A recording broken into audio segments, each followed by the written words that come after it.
오늘 혼자 내버려 두지 않으시다라고 하는 말씀의 제목으로 주의 말씀 함께 나눠보고자 합니다. 우리 영상 하나 먼저 보겠습니다.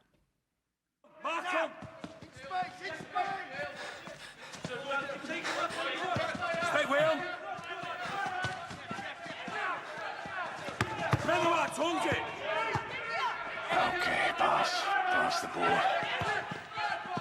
That's it. You passed the ball, man. Hey, Mel. Monez. Come here. Hey lads, over here. Come on, gather round. That's it. Hey, Mel, give me 5 minutes. Okay, boss. Thank you. So, when I say go, I want you to run as fast as you can to the goal. Okay? Yeah. Go. Come back.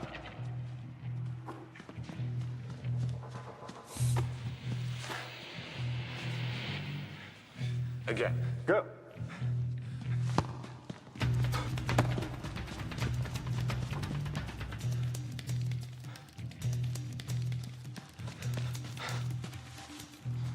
What did you learn? That you can score from halfway? No. That the ball can travel faster than you. Here we pass the ball. You understand that? We're a unit, not a one-man show. The name on the front of the shirt is more important than the one on the back. Okay?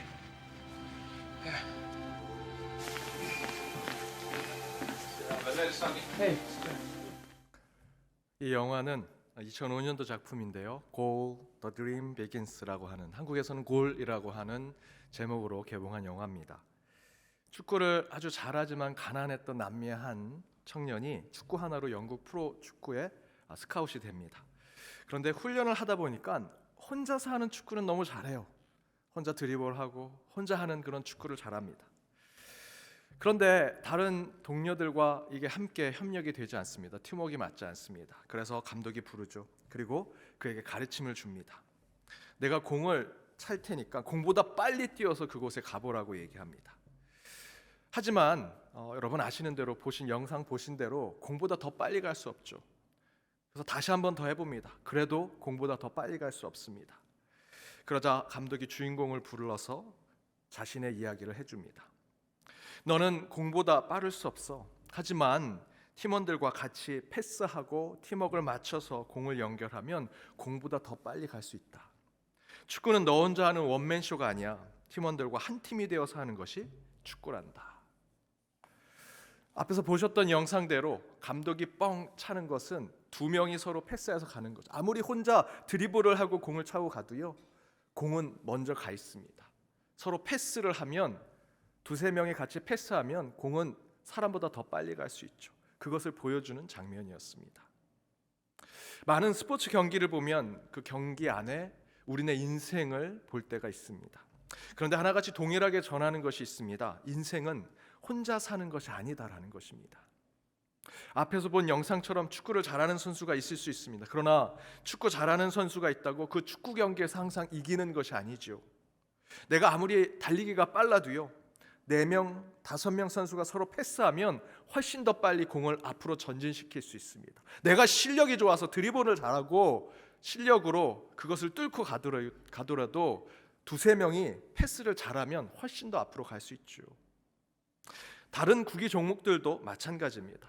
공격수가 잘한다고 해서 경기를 다 잘하거나 이길 수 있는 것이 아니고요, 공격수가 최고라고 해서 수비를 잘하는 팀이 되는 것이 아닙니다.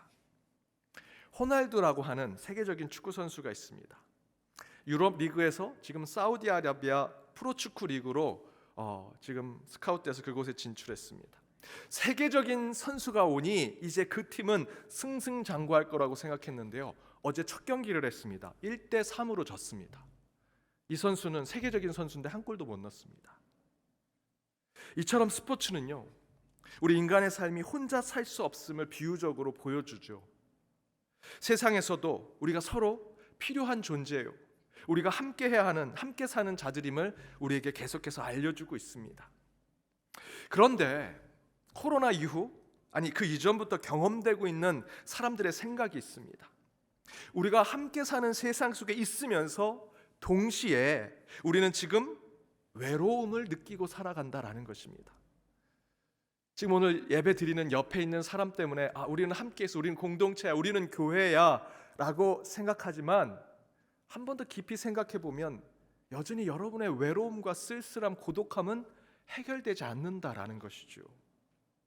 이를 두고 1950년 미국 사회학자인 데이비드 리스먼은 고독한 군중이라는 책을 썼습니다. 수많은 사람들에 둘러싸여 살면서 주변의 사람들, 주변의 환경들을 늘 신경 쓰고 눈치 보며 살고 있지만 실제로 각 한 사람 한 사람의 내면의 고립감, 외로움, 소외를 느끼며 살아가는 것이 지금 이 시대의 사람이다라는 것이죠. 함께 사는 세상이라고 곳곳에서 외치고요. 그것이 진리인 양 사람들은 공동체, 사회라는 것을 입이 닳도록 주장하지만 한 사람 한 사람의 군중은 외롭다는 것입니다. 혼자 있다라는 것을 늘 느끼며 살아간다. 그것이 현대 사회이고, 그런 데이비드 리스먼의 70년 전 주장은 코로나 이후 지금 시대를 살고 있는, 코로나를 경험한 저희들에게는 그 주장이 오래전 주장이 아니라 지금에도 적용되는 이론이다라고 생각이 든다라는 것이죠. 저희는 마치 큰 기계가 돌아가는 각각의 부속품처럼 세상 속에 살아갈 때가 많습니다. 제가 137번 톱니바퀴라고 여러분 한번 생각해 보십시오. 제가 그런 톱니바퀴가 되어서 큰 세상을 돌리는 기계의 한 부속품으로 있습니다. 내가 빠지면 안 돼, 난 중요한 역할을 하고 있어 라고 생각하면서 내 옆에 있는 136번, 또 이쪽에 있는 138번의 톱니바퀴와 함께 협력해서 열심히 톱니바퀴를 돌리면서 이 큰 세상을 돌리고 있다라고 생각할 수 있죠. 그때는 공동체, 함께 한다라는 생각을 할 수는 있지만, 제가 만약에 고장이 났다면,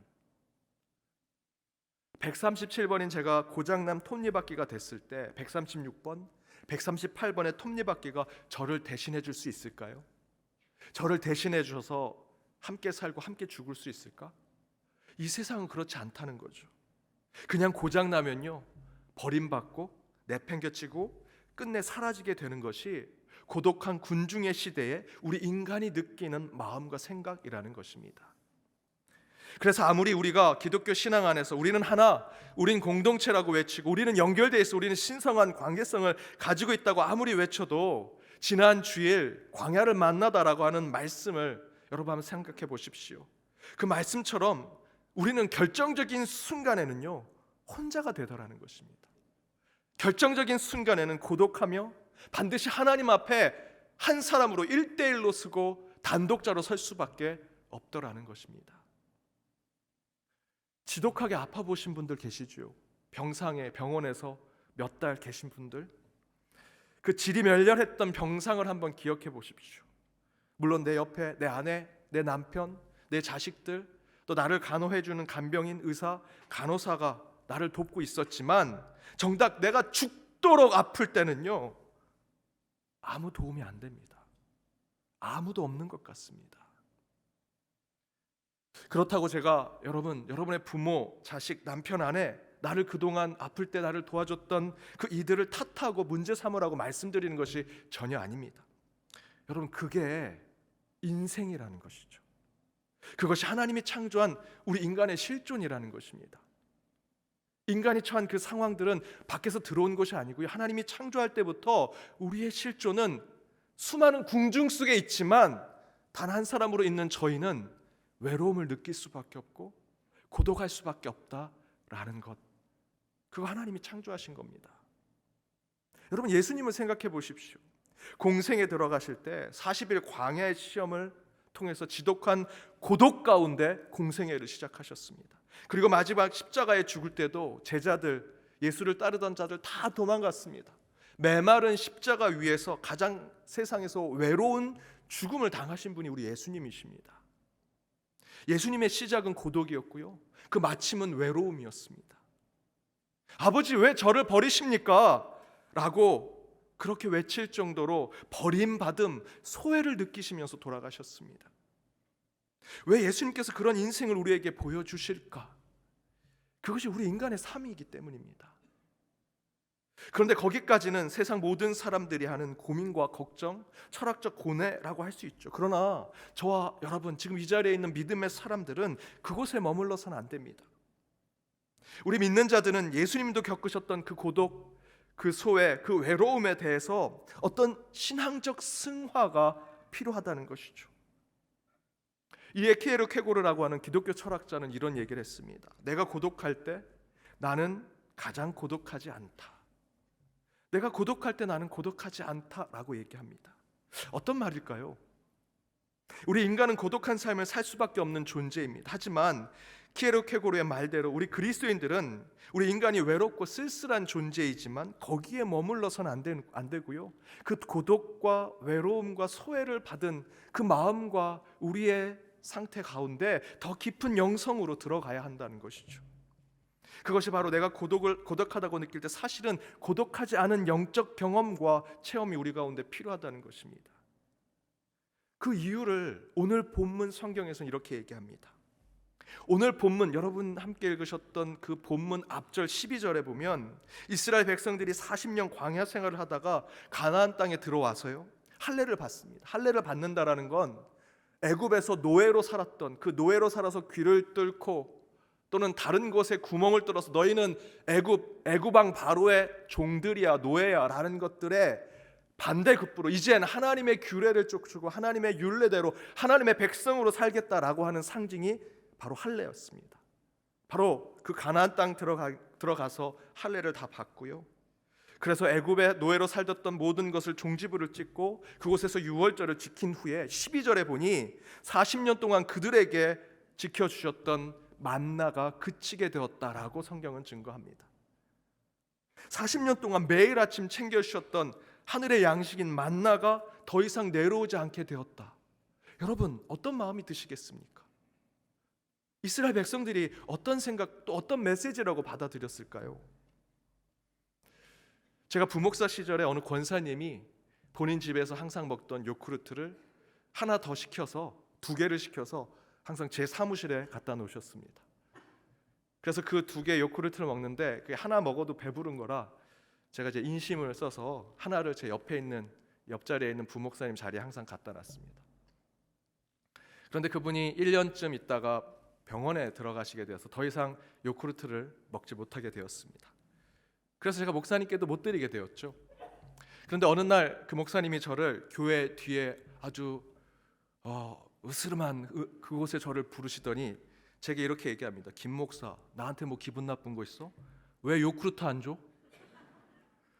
제가 얼마나 황당하던지, 본인이 산 것도 아니고 제가 베풀어서 준 건데 저한테 왜 요구르트 안 주냐고, 요구르트를 공짜로 얻어먹으면서 그것도 받아 먹는 것에 자기가 당연히 받아 먹는 것처럼 저한테 왜 요구르트 안 주냐고 화를 내는데, 그러면 대머리 돼요 라고 제가 얘기하려고 하다가 얘기를 못했습니다. 지금 그런 머리 가지고 계신 분들 죄송합니다. 여러분 그렇게 말씀드린 게 아니고요. 저도 유전적으로 곧 대머리가 된다고 합니다, 여러분. 그때 그런 게 유행했습니다. 공짜 좋아하면 대머리 된다고. 그 말을 하고 싶은데 하지는 못했습니다. 그리고 그 목사님을 보면서 저도 비춰봤죠. 참 사람이 간사하다. 참 연약한 동물이다. 누군가가 은혜를 베풀고 선의를 베풀면 그것이 마치 자신이 당연히 누릴 수 있는 권리, 내가 얻어먹을 수 있는 당연한 권한이라고 생각하더라는 겁니다. 40년 매일 아침 내리던 만나가 그친 것을 여러분 한번 생각해 보십시오. 그런 인간적인 관점으로 이스라엘 백성이 어떤 생각을 했을까요? 아마 제 옆에 있던 목사님처럼 하나님 맨날 주던 건 왜 안 주십니까? 하지만 여러분 돌아서 생각해 보십시오. 당연히 얻어먹어야 될 만나가 아닙니다. 하나님이 은혜로 베풀어 주신 것이 만나인데 이스라엘 백성들이 그런 생각을 하지 않았을까요? 물론 그런 생각까지 아니더라도 마음이 불편했을 것 같습니다. 더 나아가서는 한쪽 가슴이 허한 마음이 들지 않았을까?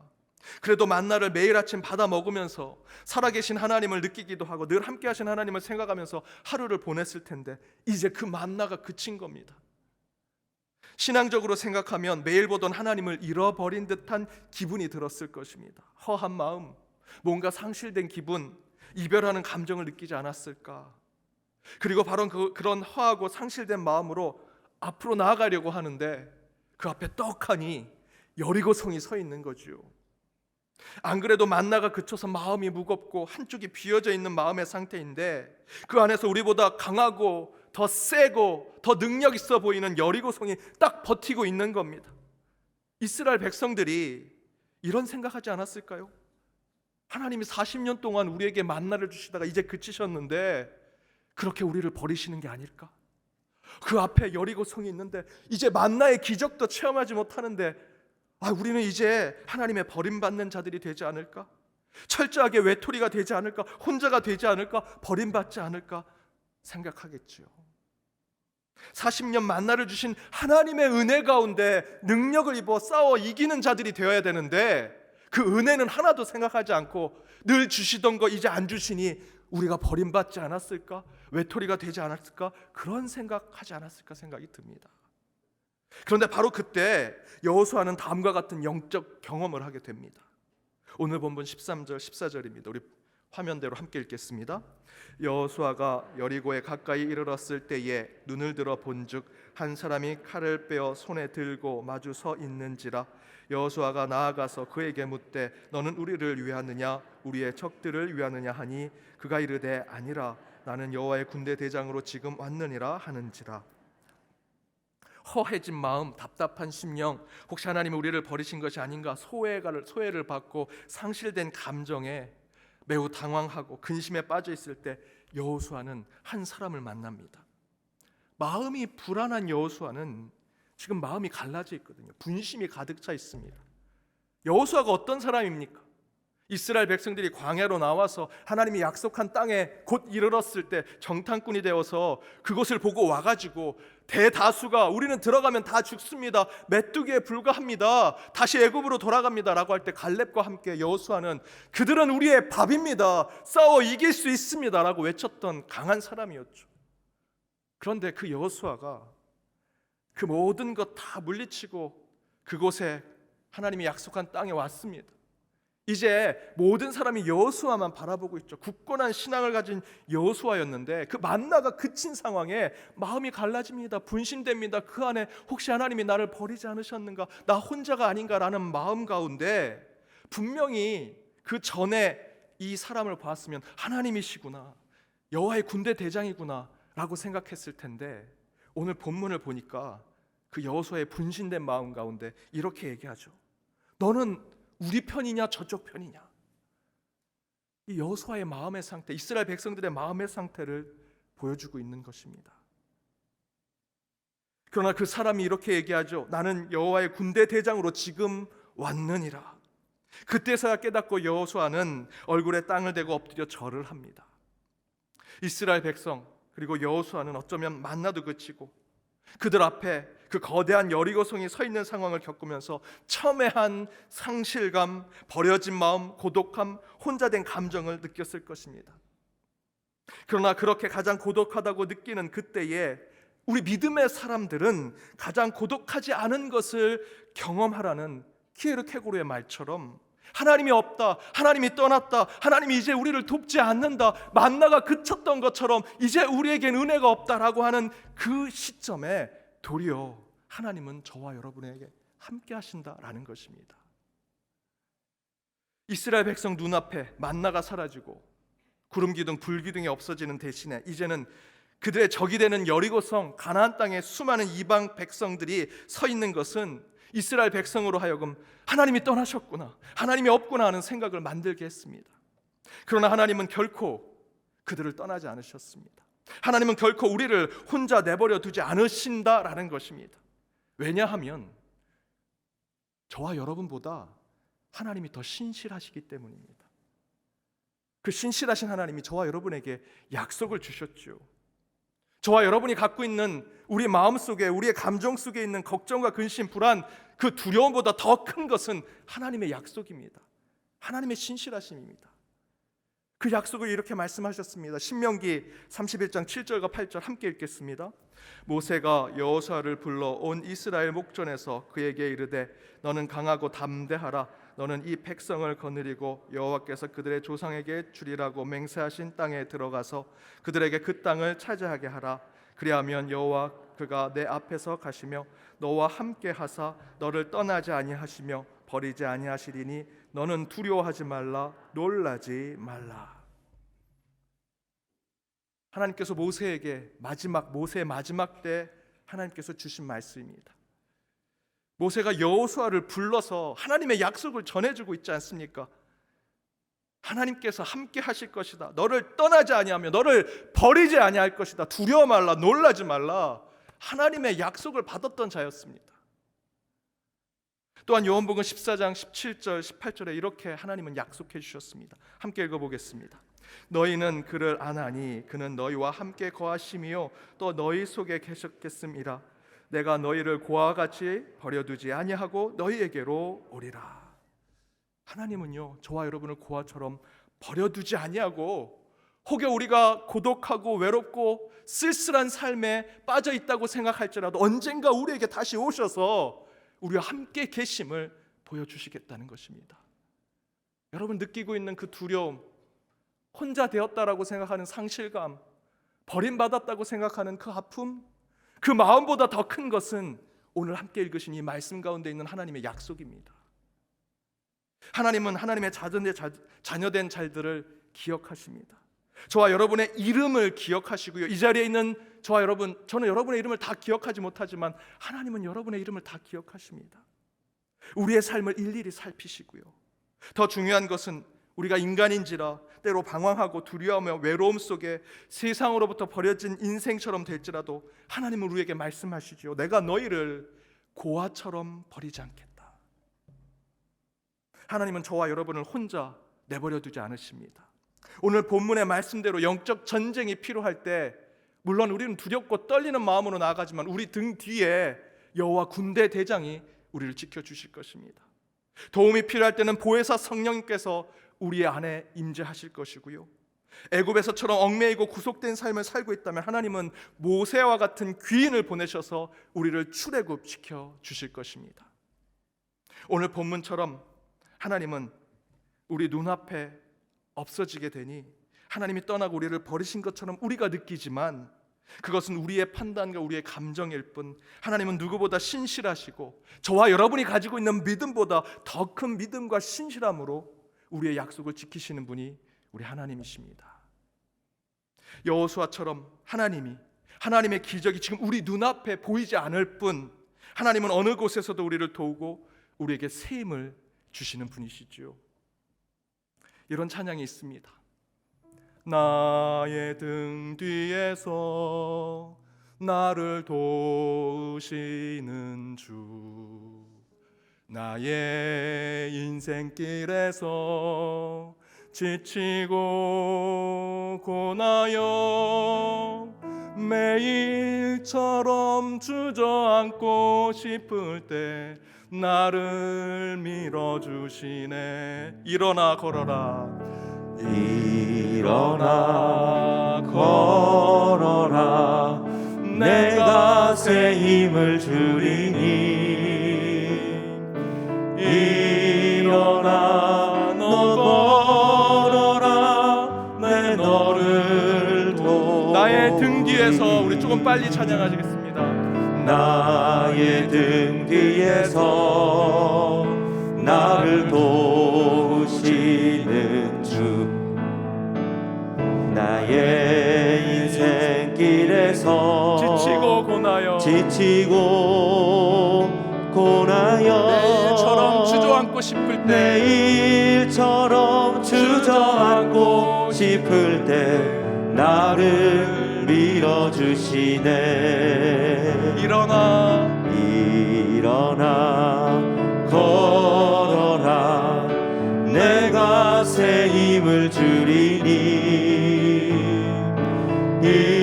일어나 너 걸어라, 내 너를 도우리. 하나님이 없다고 생각할 때 하나님은요 여러분 등 뒤에 계십니다. 그리고 우리에게 말씀하시지요. 일어나 걸어라, 내가 새 힘을 주겠다. 저한테 찬양할 때는 힘을 안 주시는 것 같아요. 그래도 이 찬양이 여러분에게 신앙이 되었으면 좋겠습니다. 여호수아는 불기둥 구름기둥이 사라지고 이제 만나도 사라지게 되었으니 하나님이 내 눈앞에 사라진 것 같은 마음이 들었을 것입니다. 하나님이 떠나셨구나. 이 가나안 땅을 차지하는데 이 눈앞에 사라진 하나님 없이 내가 고독하게 외롭게 싸우고 전쟁을 해야 되는구나. 걱정, 근심에 빠져 있을 때 하나님은요 여호수아에게, 이스라엘 백성들에게 여호와의 군대 장관을 보내십니다. 내가 너 등 뒤에 있다. 너가 지치고 고나여 쓰러질 때 너를 일으켜 세워줄 것이고, 너가 힘들어 쓰러지려고 할 때 내가 너에게 새 힘을 주겠다. 그렇게 하나님은 우리 눈 앞에서만 보이지 않을 뿐 늘 우리를 돕고 인도하고 계십니다. 나의 등 뒤에서, 내 마음 속에서 매일같이 매 순간 지치고 고나여 쓰러질 때도 저와 여러분을 혼자 내버려 두지 아니하시고 우리를 일으켜 세워주시는 분이 우리 하나님이십니다. 여러분, 가장 고독하다고 생각하십니까? 외롭고 쓸쓸하다고 느끼는 그때 우리 하나님은 우리 눈앞에 안 계실 뿐 우리 등 뒤에서 우리를 돕고 계시고 우리를 인도하고 계십니다.